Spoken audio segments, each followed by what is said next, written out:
everyone.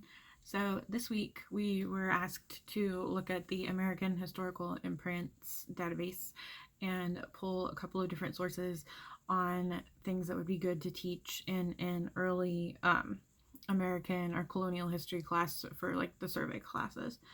So I still wanted to stick with my theme, which has been women's healthcare and reproductive rights. And so I was able to find a couple of really interesting sources that I've started compiling a much longer list than just the couple that I pulled. But so launching into this, contraception and birth advice and folklore have always been around. That's not really disputed. But whether or not it was easy to obtain, women have always made some kind of control over their reproductive health.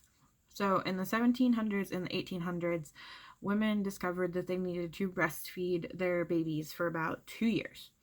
And in doing that, that meant that when they were breastfeeding, they were not having sex with their husbands and then producing more children. So babies then began to get spaced out over 2-year increments. This wasn't by accident, obviously.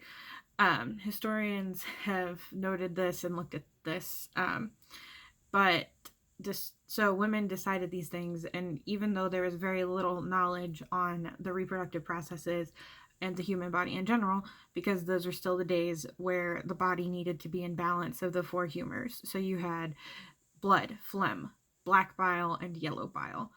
Women, despite all of this and only knowing those things, knew that they needed to breastfeed for 2 years and that it would be easier to continue having babies after that.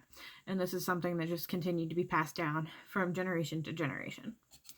So in searching through the different sources, I was able to find a lot of things that would be appropriate for this.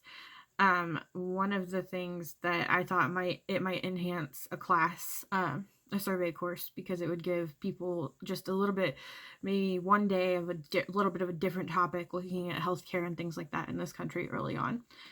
And I thought that could be really interesting. So one of the things to think about when considering the four humors and what we knew about science at the time is that there wasn't really a fetus at the time. Women didn't consider it that. There was no baby until they felt a quickening in the uterus, until basically they felt it kicking. But to keep the four humors in balance, it was important to them to restore menses. The goal was not to abort an unborn child. It was to restore the four humors and continue bleeding. But once that took place, the quickening, it meant that life had begun. And not too terribly long after that is when they would begin the process of lying in.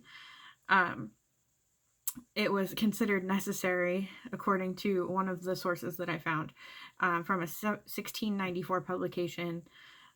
It said that it was important for women because it was, quote, they must, quote, be careful with their bodies while they are with child, end quote. And that if they do not follow this idea of lying in, that, quote, sin would be ripened within them, and the children would be delivered in anger and not in favor, end quote.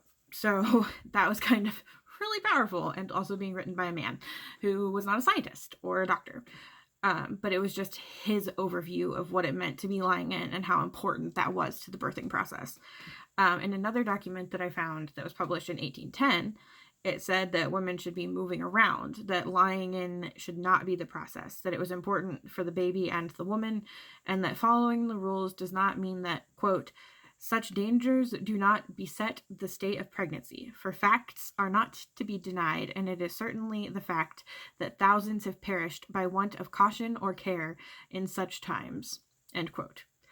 So for so long, and even now, we still don't fully understand all of the biological processes and that take place during reproduction. However, the early colonial and American settlers were doing the best that they could with the knowledge that they had. But even in looking through these different documents, I could really see a trend that in a matter of 116 years, that perceptions of pregnancy were already beginning to change as they started to step away from this idea of keeping the four humors in balance and restoring menses, and more towards actually nurturing a pregnancy and allowing for a woman to come to term with all of that. So I really liked getting to look through this database this week because I found a lot of really cool sources. But yeah, so I hope you guys enjoyed it, and we'll talk to you next week.